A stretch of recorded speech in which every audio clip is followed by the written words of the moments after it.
Perfect timing.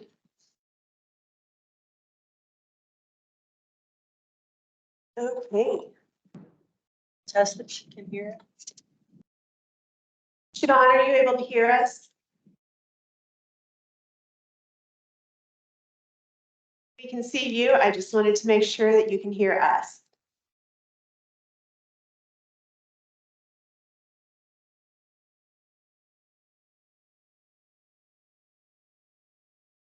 Looks like you're a little bit frozen. Are you hearing us as we speak?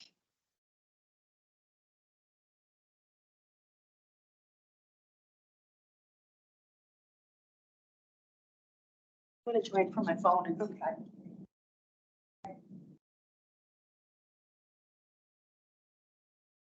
We are going to continue to test our audio and just see if we can make sure that anyone attending online is able to hear. Can you hear us now? Yes. Okay, wonderful. Thank you. Okay, with that, I'm going to flip over to our PowerPoint. I think Sally is also helping to test audio for us. So with confirmation that you can hear, we're going to switch over and go ahead and get the meeting going. Thank you. Okay, well, thank you for your patience. Even a couple years into trying to do hybrid meetings and use all the technology, sometimes we still have a few moments of troubleshooting. So thank you for that. Well, welcome to the December 18th, 2023 Affordable Housing Review Board meeting. I'm Sarah Gooding. I'm the Real Property Section Manager here at the City of Wichita. And we'll share just a brief view of our agenda for the day. Then proceed with a call to order from our board chair.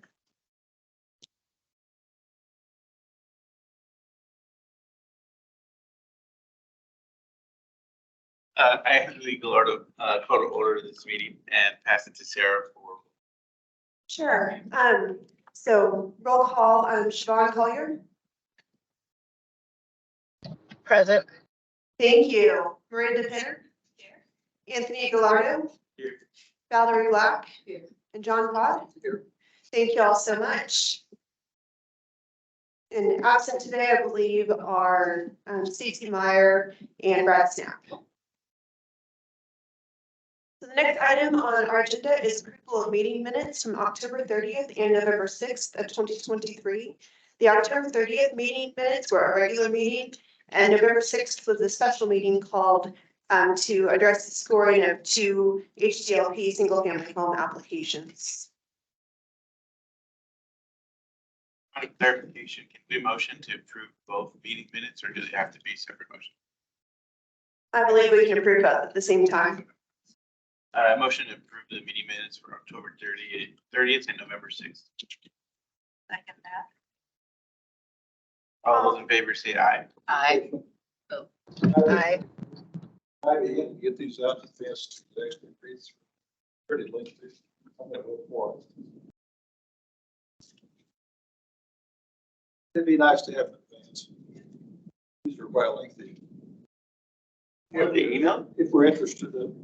Yes, these were emailed out last Monday, so they have been out for a week.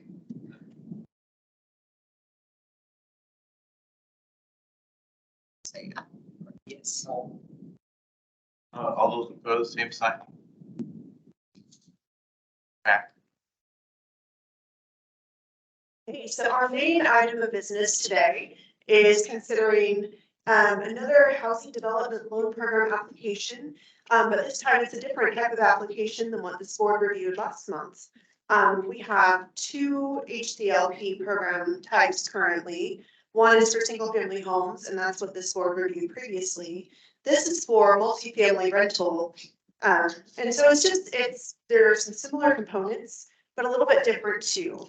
And so always for the sake of board members and also for anyone who might be viewing this online either now or later, I'd like to share just a little bit about what the program is. So the City of Wichita receives home funds as a federal entitlement grant. And this funding source is used to create affordable housing for low and moderate income households, or households earning up to 80% of the area median income. With its home funds, the City of Wichita runs the HTLP Housing Development Loan Program, which is what we're considering today. We do some gap financing toward rental development, and we do down payment assistance through our Home 80 program.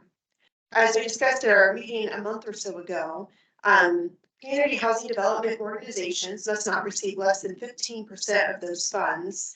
And I believe this request is coming out of 2022 funds, as is the request we considered a couple months ago. And so that obligation has been met for that funding year. This is a federal grant with local allocations set by council. So currently applications are open for both parts of the program. Those are open on a weekly basis until all of the funds have been expended. This year, 400,000 was designated for multifamily rental, and that's a max of 200,000 per project. Similarly, we have single family home ownership. We discussed that in October. And so we'll accept applications until all of the funding has been committed.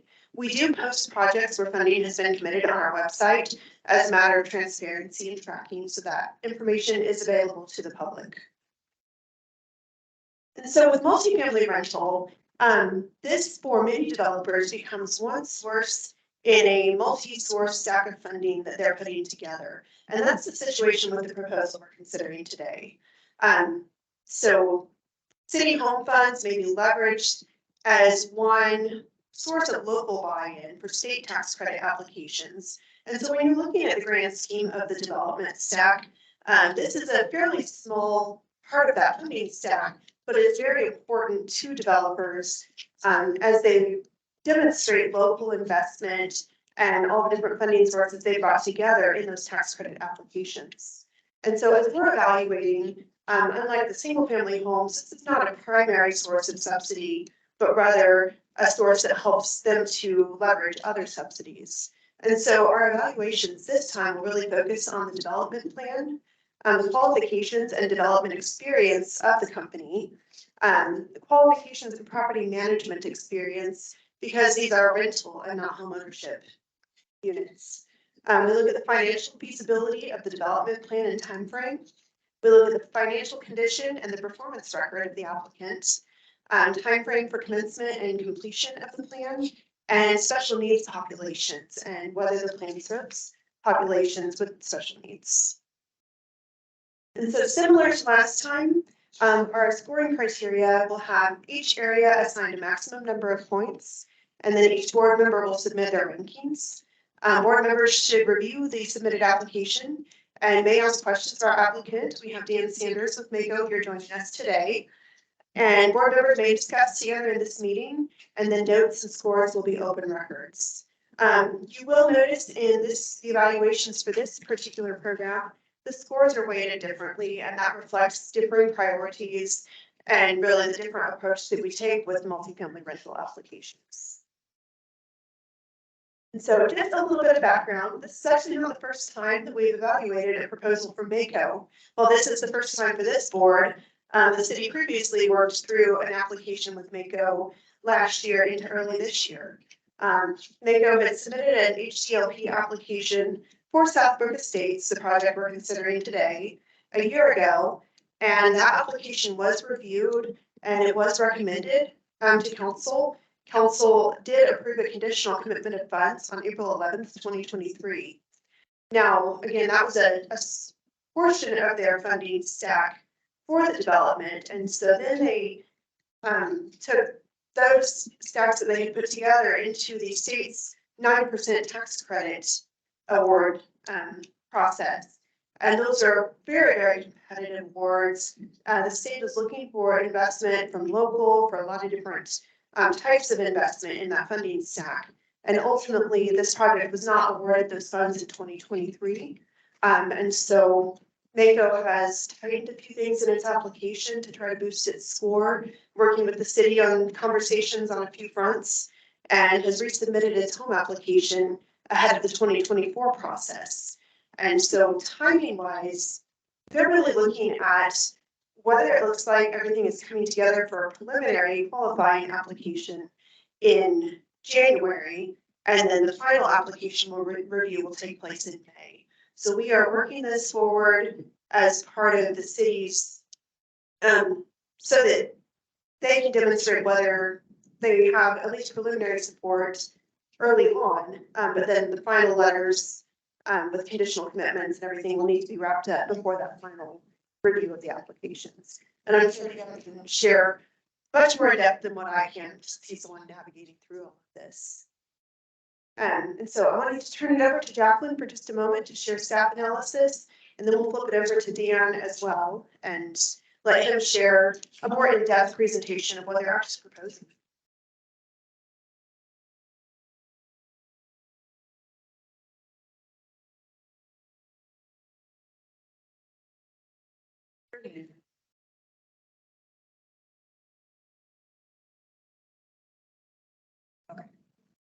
So we have here Mr. Dan Sanders coming in to do for the Mako development. He is requesting 150,000 to build 50 units. And these 50 units will be a mixture of, a mixture of 50 and plus, disabled, and also,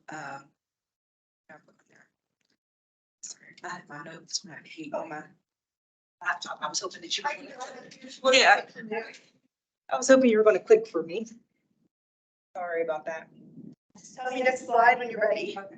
So it's going to be build 50 units with a total of 7 buildings, and one building will be a community development building that will have also, what was it? You had a gym in there, an office in there. There's a lot of amenities in there available for the community in general. There is special needs and disabled. I stated that. That was the part I was missing, the disabled part. And it's 55 plus. So you can go to the next one, Sarah, had a breakdown of all of them.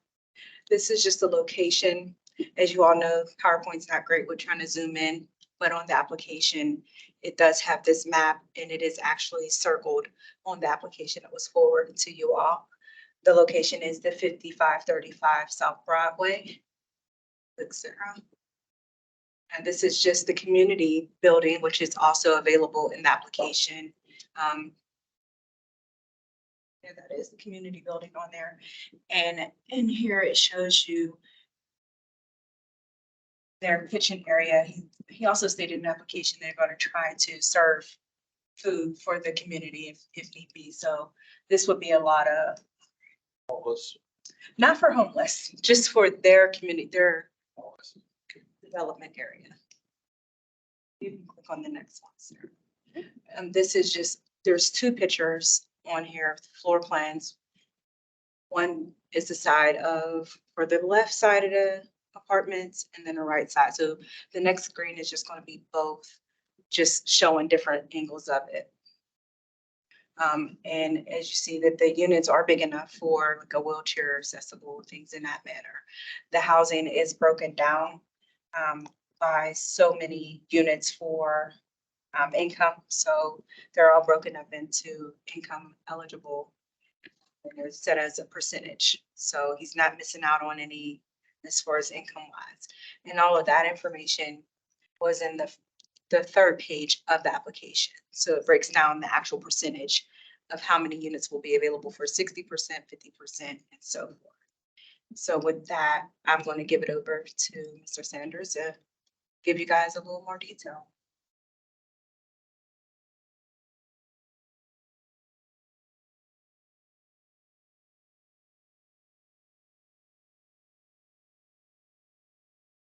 My name is Dan Sanders. I'm with Mako Development Company. Our corporate address is 111 North Main Street, Clarkton, Missouri. And thank you for allowing me to present you information about our proposal. Build 50 single-story garden-style apartments for residents 55 years of age and older, Southbrook Estates. Our request for city home funds will fill the sources gap, make this development financially feasible while keeping the rents affordable for the senior and disabled population it will serve. The approval of these local participation funds, as Sarah pointed out, is critical in the scoring by Kansas Housing Resource Corporation as they determine which developments they award their funds to throughout the state. Like the city of Wichita home funds, the KHRC tax credits and federal funding, they're scarce and competitive resources. But without all these resources, Southbrook Estates is not financially feasible. This is an artist rendering of what the typical building will look like. Again, these are single story. They it's a low density because it's only 50 units on a 6.5 acre site. This blends in well into the neighborhood, both in height and aesthetics. Again, as Jacqueline and Sarah pointed out, this is 5535 South Broadway, 55th and Broadway. 7 single-story residential buildings will house the 52-bedroom affordable garden-style apartments. And as we said, this is a 55-plus senior community. They have to be 55 and older, even if they're disabled. It's not 55 or disabled. Everyone there has to meet the 55-plus age requirement. Because of the federal funding and the timing it takes to pull all of the resources together and get all the closings done, probably at the earliest this would happen, construction would start in the first quarter of 2025. 12 to 14-month construction period. So early completion will be early 2026. And these will be managed by Wigan Omega Management Company. Wigan Omega manages several of our properties. And I know that their home is right here in Wichita. This is the budget for the project. This is an $11.7 million project. Again, as Sarah pointed out, the majority of the funding comes from the Kansas Housing Resource Corporation. The tax credit equity is provided by when we are awarded credits, if we're successful for KHRC, state and federal credits. They will be sold to equity investors, and they will provide almost 10 million of this $11.7 million budget. We'll have a conventional mortgage. We'll also request a National Housing Trust Fund from Kansas Housing. And we are, as Sarah's pointed out, because of the competitiveness of this throughout the state, we are awarded points for the more participation we get at the local level. So we've already opened conversation with the city council to request permit fee waivers. And it's probably going to be something you'll see in anybody that brings an application to you requesting tax credits, because it's critical in getting the points needed to make this work. And then the final source is the request here today, the home funds that we're requesting. The uses for this development, 8.3 million is construction. The rest of it's in land, soft costs and fees, and reserves. This is the site plan for the site. Again, it's an L-shaped site. It will have entrance both off 55th and Broadway. It will have water detention as required to meet city code. And it's a very convenient location here, right behind the Walgreens, so it would be very easy for the residents to pick up things they need. We're about a mile away from the Dillons. It's a convenient, safe area. It's an area which we think this will fit in nicely to. Preliminary operations, as Jacqueline pointed out, 8 of these apartments will be restricted to residents at the 30% Wichita area median income, and those rent for a net rent of $425 a month. 17 of the apartments will be restricted to residents at 50% of the area median income, and those rents will be $675. And the other 25 apartments will be restricted to the 60% Wichita area median income, with net rents of $705. All of these net rents are below the HUD published Wichita fair market rents. And when I say net rents includes water, sewer, and trash. Residents will pay their electricity. These are all electric units. This is a rendering of the community building. The amenities on site, the community building will have an exercise room with commercial grade workout equipment, community room with tables for games, puzzles, carry-in dinners, the living room area with large screen television. The kitchen will be community meals for the residents on site. It's not open to outside people unless they have guests in visiting, but it will be something you'll almost see at least once a month. There'll be a carry-in birthday type dinner and other type of carry-ins from the residents who live there. Be a leasing office, social service office, and on site we'll have an accessible community garden too. As Jacqueline pointed out, this is the floor plan for the community building. And this is a picture of one of our accessible community gardens from another property that we had just built it on when we took this picture, but accessible so that it's built up so that it has access to it, wide enough to get wheelchairs and other as needed to get down to plant their garden.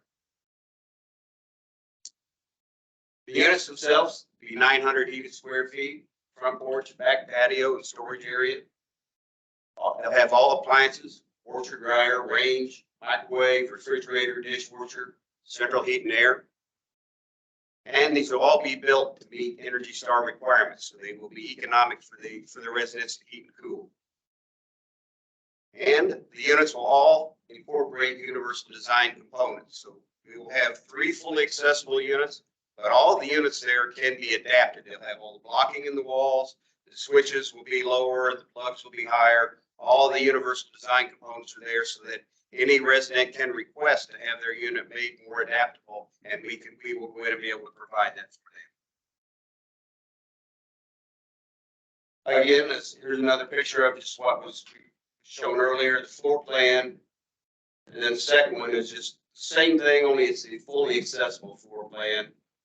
Again, just showing some of the amenities that are already in the fully accessible plan.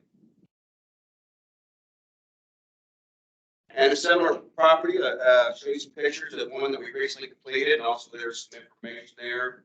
If you would like to go on our website to see any of our other properties, and there's a virtual tour of similar apartments on here too. The property I'm going to show you is in Kearney, Missouri, just completed last year.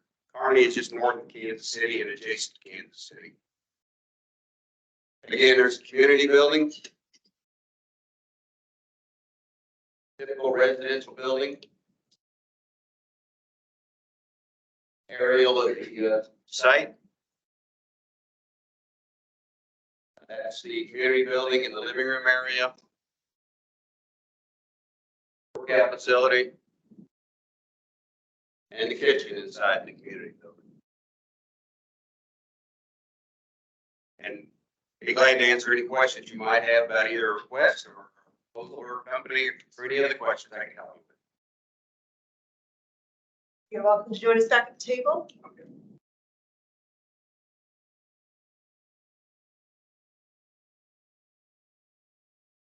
Yes. Noticed there's a lot of historical properties in that area. Is that correct? I saw quite a few historical buildings or homes already there in that area. Was that not what that was? I'm gonna have to look at that again. Okay. Sorry about that. That's fine. Explain in your sources, funding, tax credit equity, 9,962,000. What does that mean? How does that? Well, like I say, we will now we get approved for this, we're going to apply to Kansas Housing Resources Corporation. There, the federal tax credits, there's a program that goes back to 1986. It was in the Tax Reform Act under President Reagan that was approved that provides tax credits to build affordable housing. A couple of years ago, the state of Kansas passed a state tax credit also to help meet the needs for affordable housing. If we're successful in our application to KHRC, they will award us a 10-year stream of both federal and state tax credits. We turn around and we will sell those to investors. They come in. The project is owned by a limited partnership of which we're the general partner. And the tax credits flow through to the limited partners who are the equity investors. In exchange, they get the credits and then they will put in that 9.7 million into this project for those credits. Are those discounted? Yes. It's a 10-year stream, so they're discounted over that 10-year time. Do they sell for 9,962,000?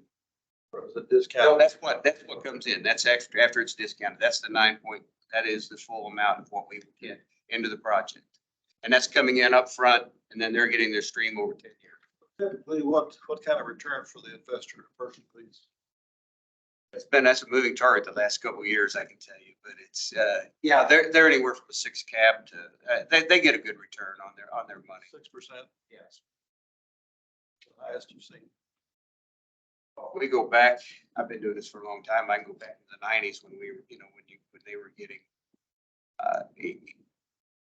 10% maybe even sometimes. But this market's been very volatile, as you're aware, not only for, it's just like where we're at even on our construction interest rate. There's been a lot of volatility in our market. This is just money that flows in the conventional mortgage, that's first mortgage financing. Yes. And the City of Wichita funds will be in the second position. Those get paid back. Yes. The City of Wichita funds are a loan. They do get paid back. There's a reason for that. If they were provided as a grant, it would actually reduce the amount of tax credits that they get because it wouldn't be included in basis. Tax credits are very, very complicated, but we do them as a lower than market rate interest loan, and it's actually beneficial to the project. Over time, are they forgiven? At this point, we haven't done a lot of rentals, and no, it would not be appropriate to say that they are a loan with the intent to forgive them. That would be unethical.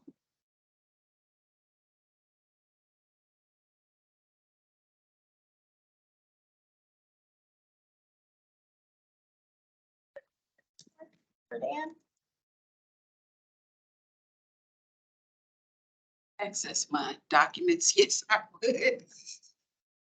Have no problem. I don't remember seeing historic property. We've been through that neighborhood for quite a I while. may have misread the documents. They had a list of different homes in that area within your application packet, and I just can't remember specifically. I'm trying to get access to that. What's the right Wi-Fi? I'm not connecting to that either. That's not that me. Not, you said that you were having struggles just getting the. I'm trying to pull it up on my phone. I think it said like historical homes, a rich history Yeah. area, but not necessarily historical, designation. Gotcha. That's what I. Yeah, I think you're right. Thinking in my review, I remembered seeing some landmarks, but I didn't think there was anything that would be Here. Okay. Okay. Site is all zoned, has all utilities available. Many of your projects have a history, and it might be answered in here already, of converting into units for sale, or are they pretty much always a buy and hold and rent situation? Well, I mean, we've maintained these as rentals. They will have to be maintained as rentals for a minimum of 30 years. Okay, that was my next question. Okay.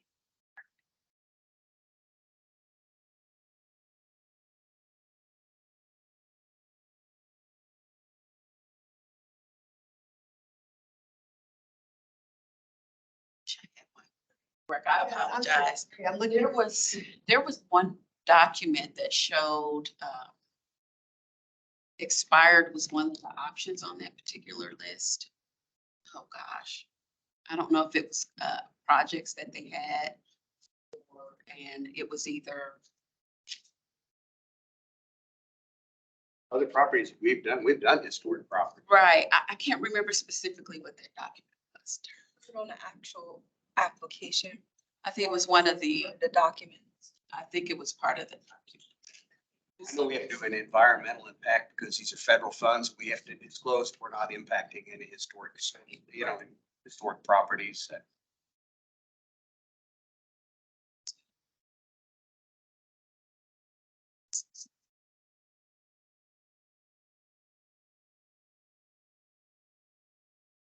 Oh, yeah.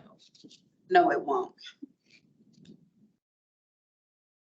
Out here, you can even scroll on mine if you want, where it has Kansas historic resources inventory. And it just talks about the history of some of the triplexes that are there.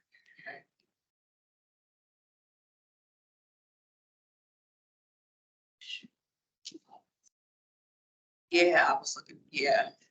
We'll see if this would be helpful, if I can pull those documents out. Yes, please. We may have some trying to find the right place in each one, but that at least would get them visible. Which document are you looking at? That is number 9 of the attachments, environmental. Oops.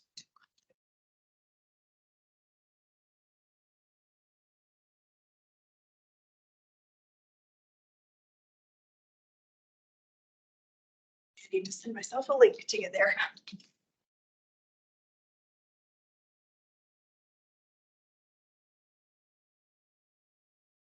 So as part of the process, a full environmental review would be required. We don't engage that until we know that the project's actually going to move forward, because we don't want to, we do a cursory review, but the in-depth one, we don't start until it gets going. If there was any potential impact to any historic land, building, et cetera, we would actually have to engage the SHPO as part of that review, which could, one, stop the project, or there could be mitigation to go around it. But the project would not move forward until all of that was addressed as part of the environmental review. Thank you.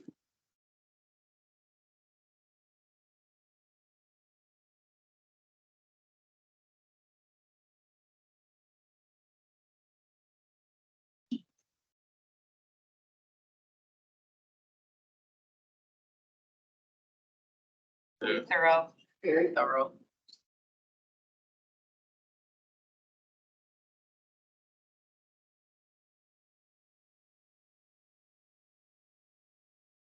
Did you say it was number 9? That's where I had. Here we are on the master files, so at least we can display what we're discussing.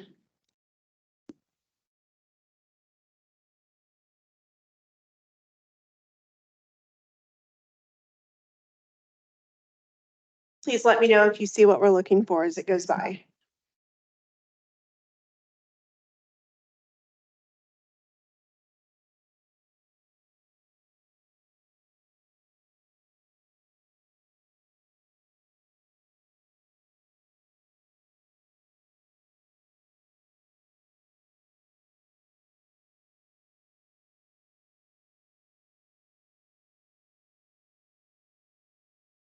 Okay, was it this map?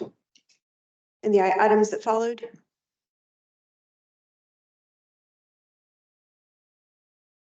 I think they answered that particular question.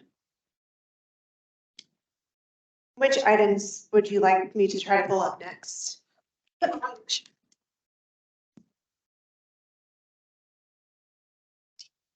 was gonna say, do you want to look at mine? I've got every, Thank you. whoopsie, but now I click on it. I've got, Thank you, thank you. yeah, there's every tab. Yes, you can use the list stuff. That's okay, I'm used to it. Thank you. Yeah. I will say, when we talked about this being a very extensive project, we have many, many, many different attachments to this. Mako has provided very thorough information to us. Page number 20. Go to page 24 of document 9. And historic resources. Oh, no, they answered that question. Yeah, What are you looking for now? I don't remember the name of it. I'm sorry. I don't.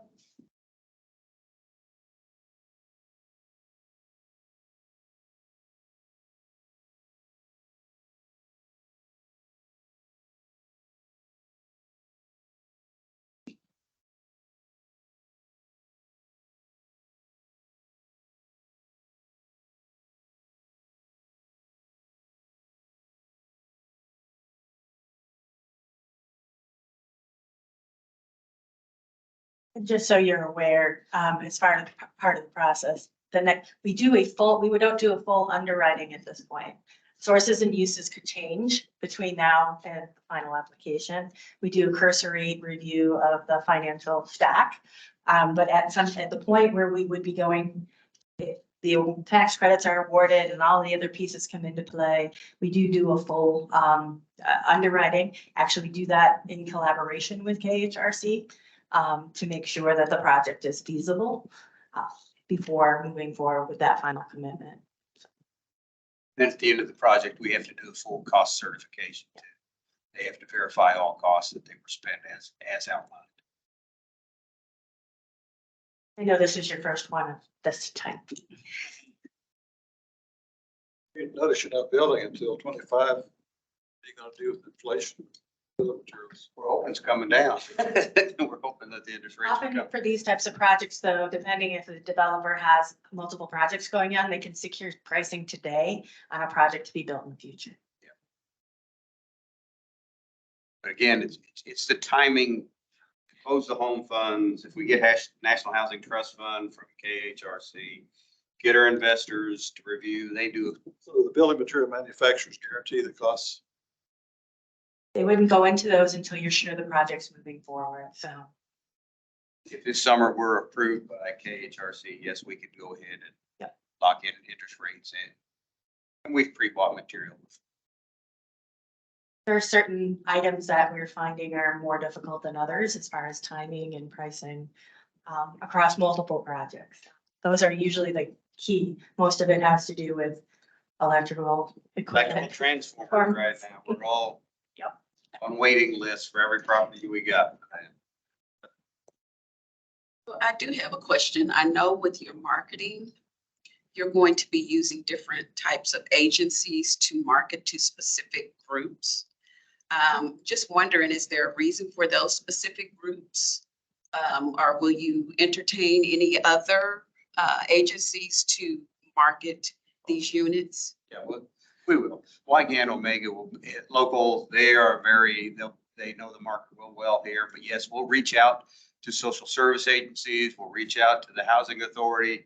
You know, we'll reach out to let everybody know when we're getting ready to bring these online.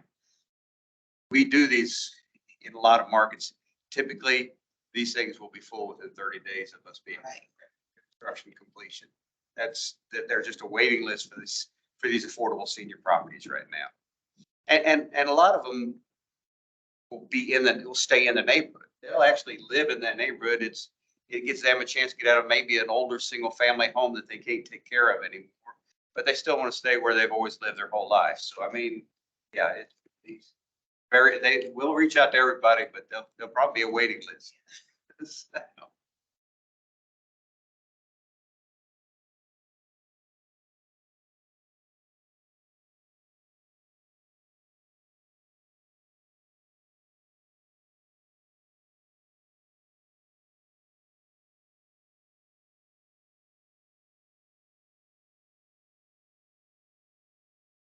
I know this was probably answered before, but going back to the historic resources inventory, is there a reason why they were brought up? I'm trying to figure out why they're in here. They're not affected, right? But they're in the application.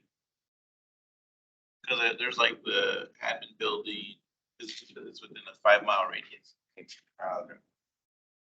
have to do a radius map. We have to identify airfields nearby. We have, it's a pretty thorough environmental review we have to do. Yeah, sorry. So the other applications didn't really have any of this. So it's all new. They have to review. But see.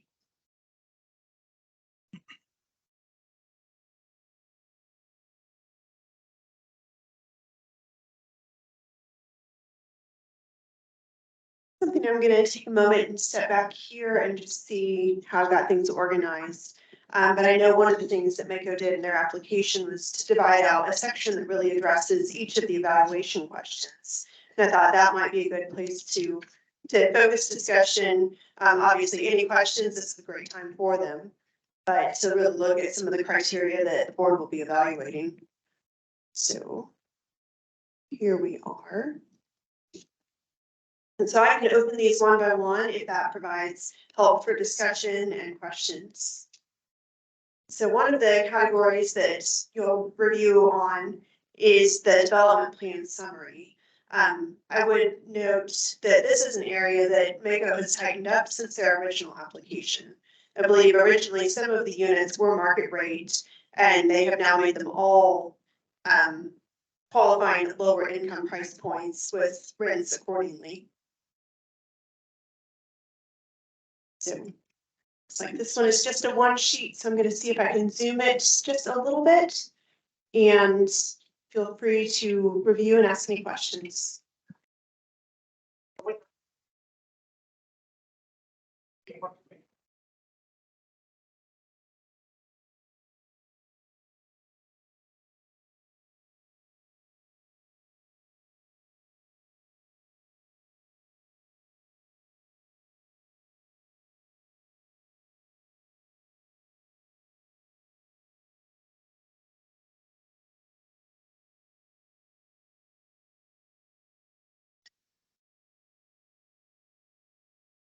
following on here.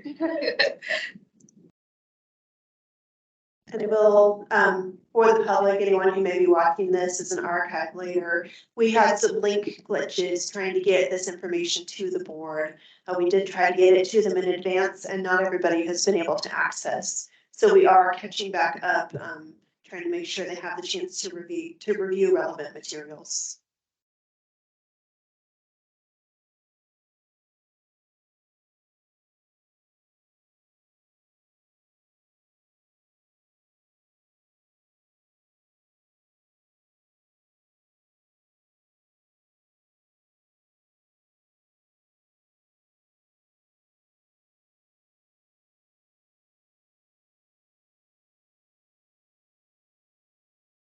And if the board would let me know when you'd like me to move to the next item. Okay.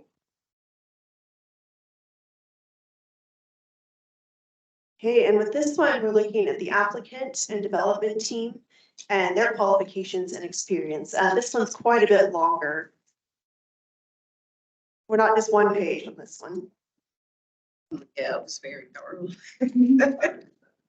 Yes. I didn't have any questions on that section. Would anyone like to do a thorough review of any of the pages, or would you like me to move on to the third?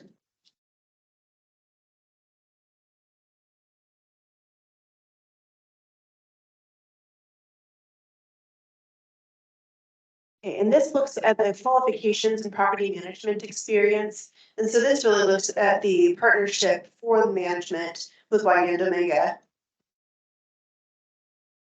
You mentioned that they help you with other projects.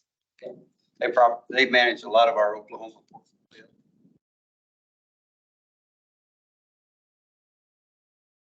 Through that as much as I could, and it's okay to me. I don't know about anyone else.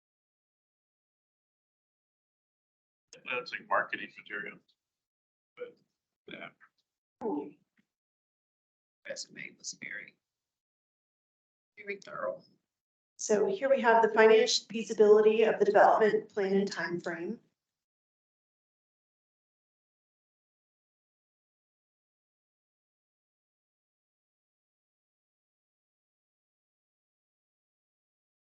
So this reiterates the information that Dan had shared earlier in terms of funding and uses.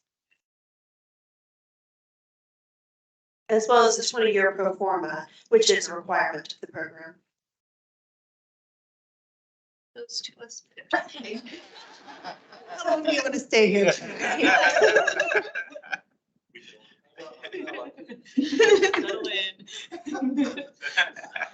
Great question. Sorry. I can be whatever the board wants me to. But there might be consequences.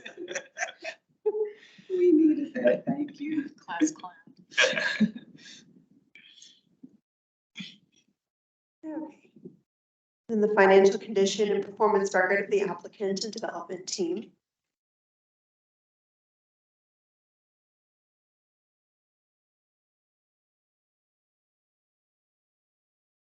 Are there any highlights within this part that you'd like to lift up? Okay. So we have financial wherewithal to make it happen. Yeah. Questions for me?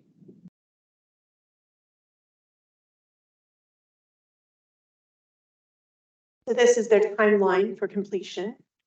Again, really looking at the 2024 timeframe being when they're applying for funding to make the project possible, and then builds through 2025 and 2026. Document is that located in? Because I did look for that and I didn't see this. So within the shared drive, there should have been a Mako application, and then I had the folders separated out to try to just make it a little easier to navigate. So these first two items that you'll see in the main folder are the actual application and the cover letter.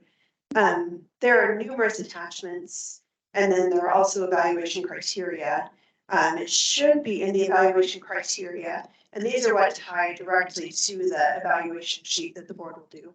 Okay, thank you. And then the other folder, attachments, has numerous different attachment documents that were part of the applications. Okay, thank you.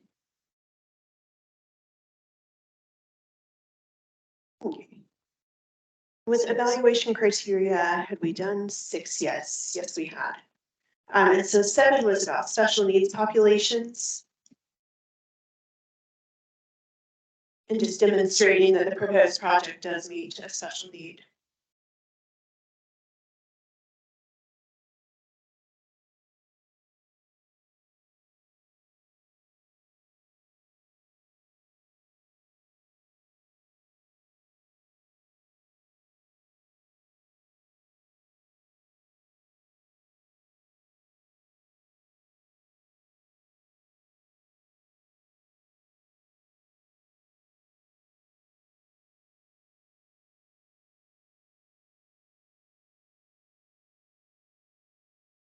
So this is the time for any additional questions.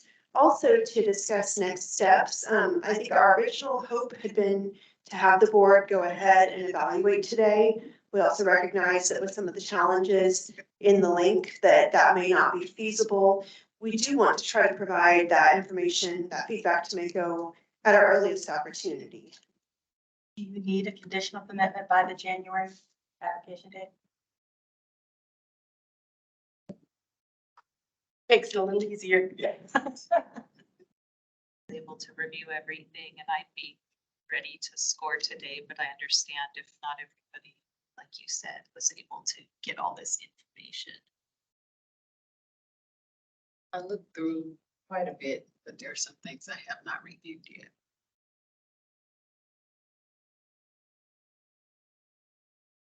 Yeah, I didn't get access to the documents till this morning, so it is a very lengthy application. I didn't have as many questions as I normally have. And yeah, because it's such a huge project, there are so many documents. I did my best evaluating it by merging all the documents, making them searchable, and trying to get the answers I needed, but it's still very lengthy compared to the other applications we've received. Much more complicated project. Yeah.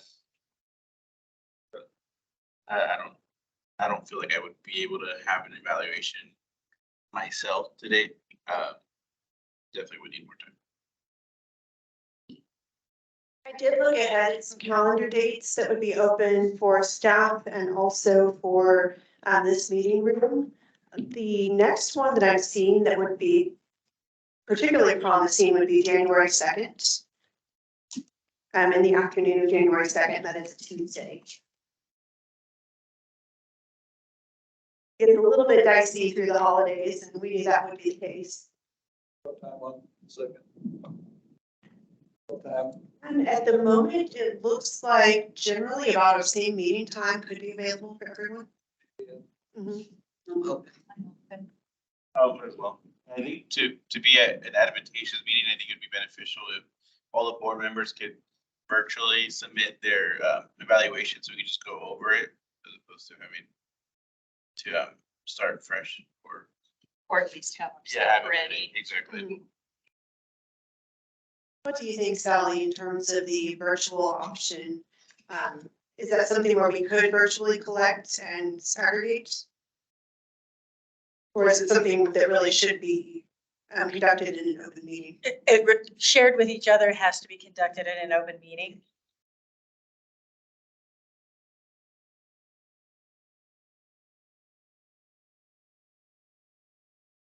But I would encourage everyone to complete their evaluation on their own and bring it ready to go. And we can encourage that with the other board members. Yes. So I will go ahead and submit a meeting request for the room for January 2nd. And I will confirm that to everybody once I receive confirmation. Right now, everything appears to be open. It's just that formal, making sure. I will confer with law too, because if someone can't make the meeting, I'd like for their scoring to be considered and possibly presented by somebody, by staff, to be considered if they can't make the meeting, but I'll make sure law's okay with that. Thank you. Does the board have any other questions related to this application for today? We're gonna let you, Okay. welcome to stay. It's an open meeting, but if I know you're. I appreciate it. Thank you, everyone. Thank you for coming out.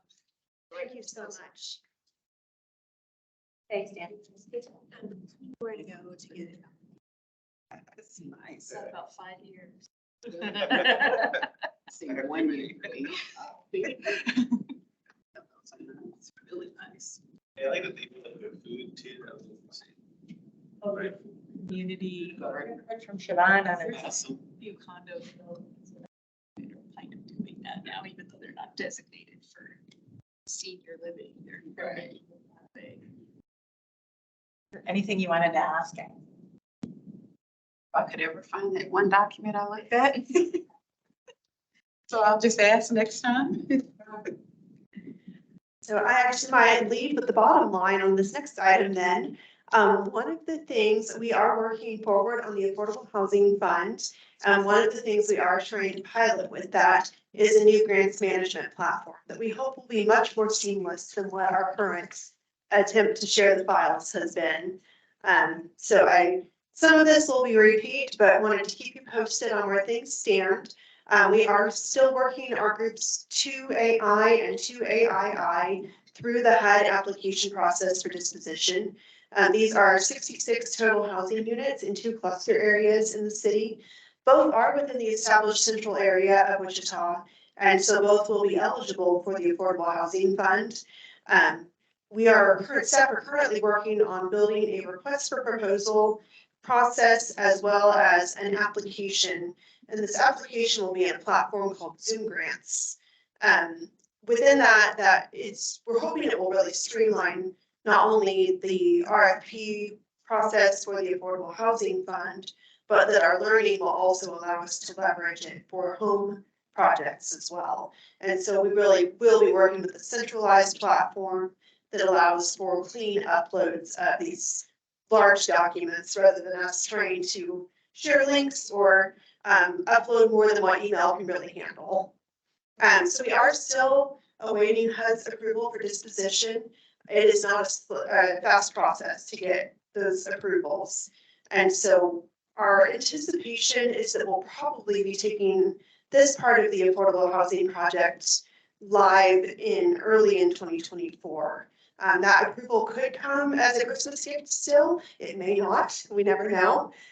We are working on the RFP so that hopefully we can move things forward quickly.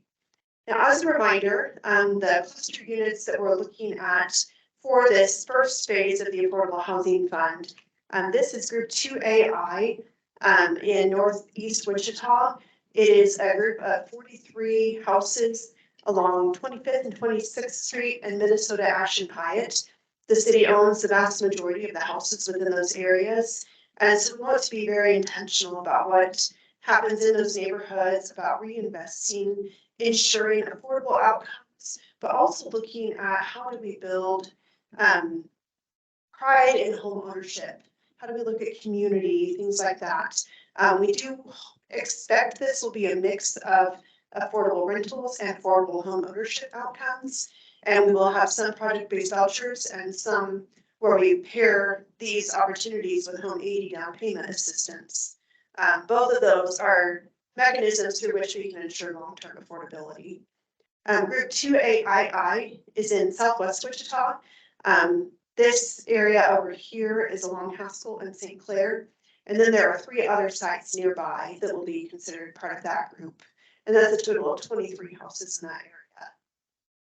And so I would expect that this board will probably be looking at some of these applications late spring, early summer, if timelines progress as we expect. And then projects would be conducted in the year following. I guess this is kind of the brief of other business items. I'm sorry. I'm not expecting that long of a timeline. Okay. So we also have a joint board workshop planned for Thursday, January 11th. The times for that are 1 to 3:30 p.m. That does include a little bit of network time on the end with approximately 2 hours of planned presentation. So we are working still with our speaker list to really make sure that we're meeting the things that have been asked for with this presentation. But speakers will include representation from our economic development department, from the Metropolitan Area Planning Department, talking about the creation of the Wichita Land Bank, some of the established central area trends and things that we're seeing. We've invited speakers from Metropolitan Area Building and Codes Department to talk about really how the code enforcement process intersects with affordable housing, what types of opportunities, winter structures beyond what the city really can invest in. And then obviously the Housing and Community Services Department.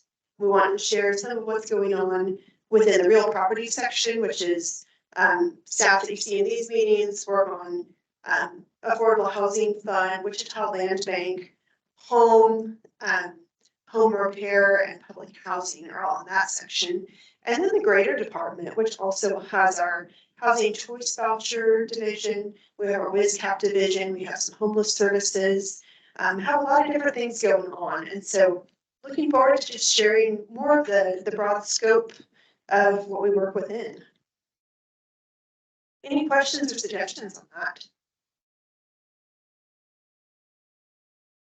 Also highlight how they're all interconnected or how they overlap. Yeah, that's certainly the intention. Because they all do. And so we know that this board sees a piece of a couple of the different programs. We know the Land Bank Board of Trustees has their lane, but really it's a continuum, like superhighway of different opportunities, services, and things that are designed to try to help move this one forward. I think the chance for talk MABC, Board of Code Standards Appeals, which is part of the MABCD, is their work. Basically, I think there's a real need to do some interchange there. There's some programs that I think housing offers that could help homeowners save their properties. Oh, they share that information. They're first on the phone with us when they have somebody. Having bulldozed.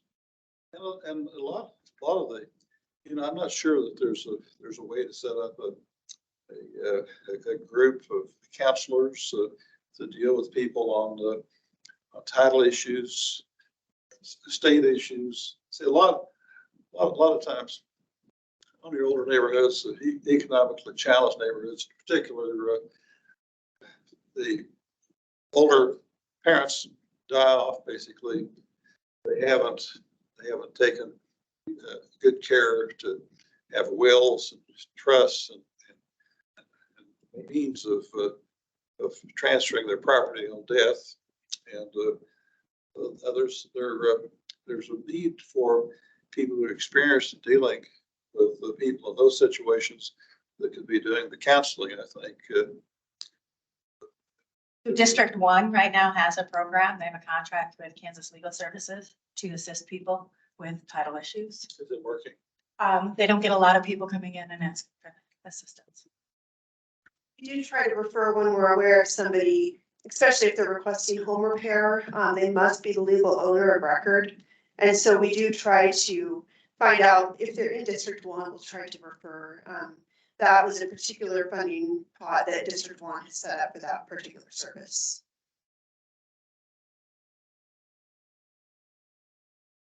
Well, based on what I see happening, I think there could be more success there. But figure out how to really draw people out, getting it. Talk about the property owners. Real estate is a lot of. You look at code compliance, they look at it as bricks and mortar. I think sometimes there's not the thought that actually real estate is people. And people have no idea sometimes what some of their options are as it relates to equity that they own in real estate. So. Absolutely agree. There's really a need for counseling.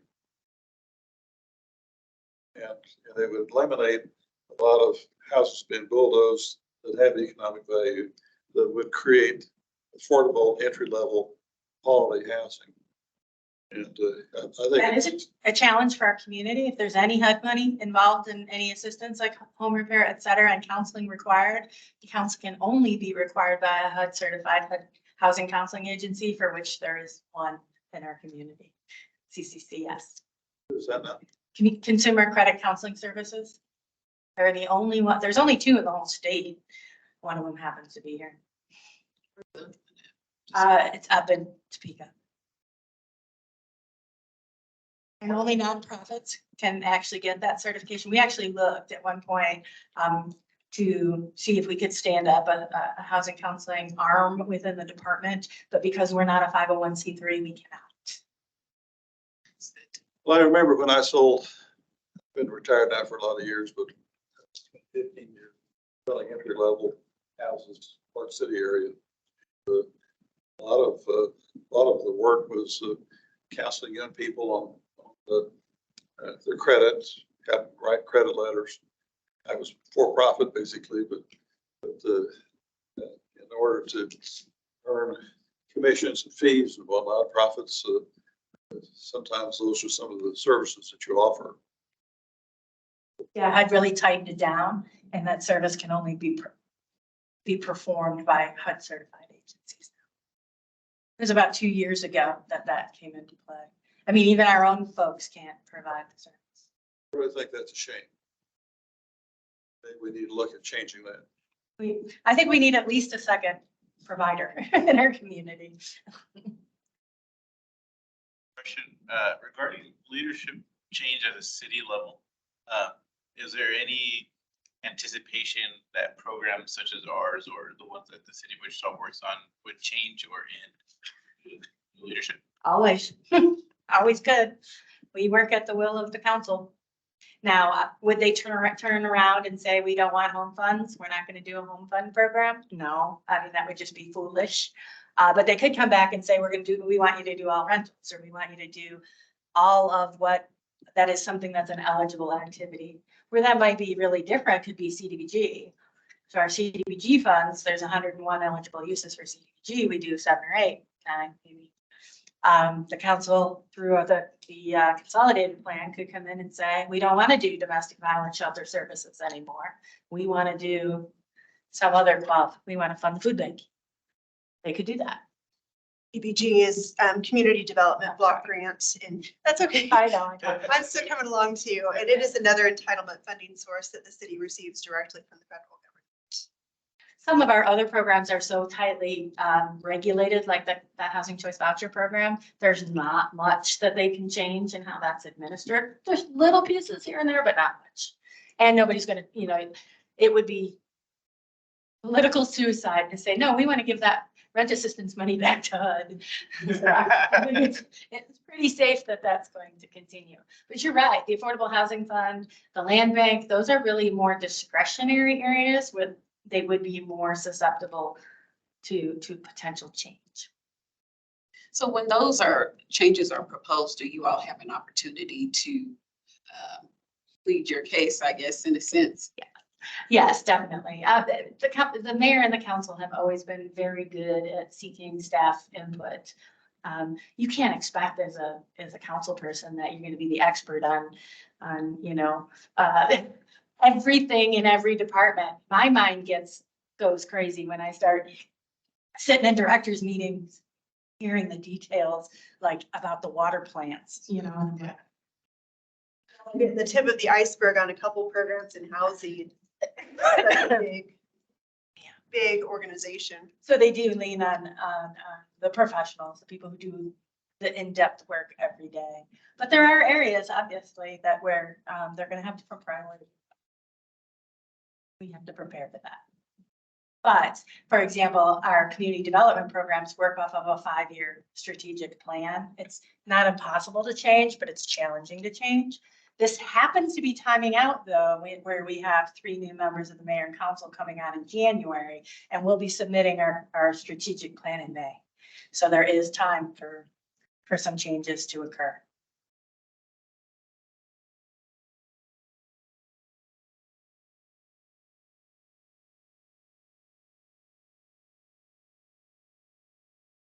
Big discussion. I figured I'd sit down rather than just stand. Okay, and I believe that was our last formal business item. Is there any other business or open discussion? I just want to encourage you. I know the documents can seem overwhelmed. That's why I say, if you have a question, just reach out. It has been real challenging. Oh. And And please test. I'm old school. It's one of the, probably in the room. Late youth, fourth quarter, last. And actually, paper is what I really do well with. So, These projects are very ultra complicated, very, very, very complicated, and each funding source brings in its own complications. And when we closed our deal, that, you know, our project, it was 21,000 pages at closing. Yeah. we're probably not gonna read that much. From No. Yeah, that was just the closing documents. Actually, when you look at this, you're asking fairly sophisticated questions from, I don't feel qualified to do.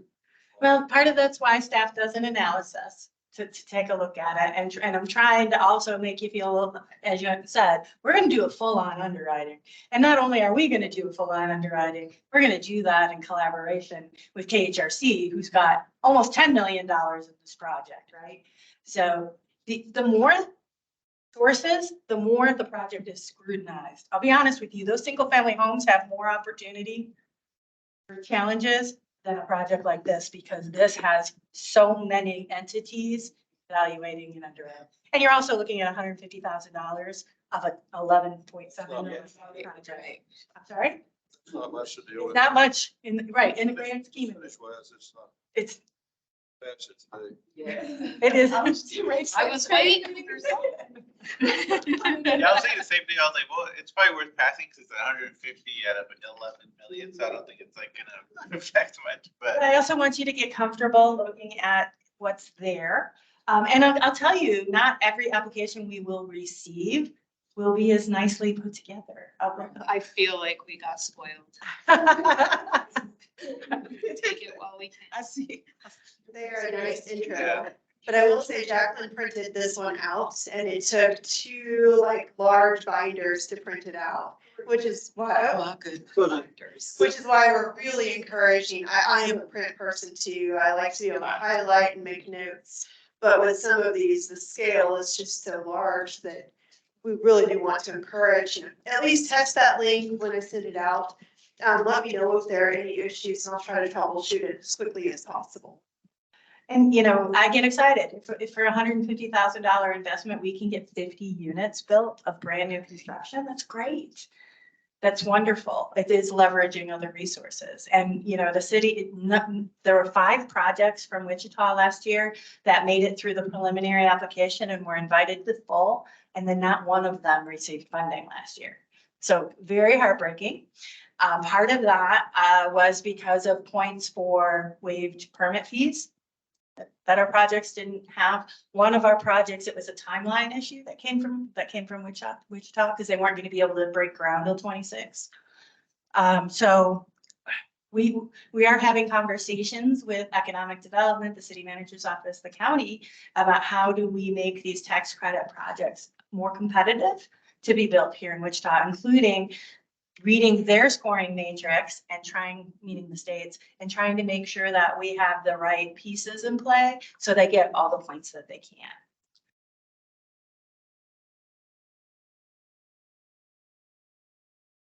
Good conversation. Thank you all. Any other business or open discussion? Okay. Would anyone like to make a motion to adjourn? Second. All in favor? Aye. Meeting adjourned at 4:08. Thank you all. Thank you. Good job. How it usually goes. Let me see if I can download these things.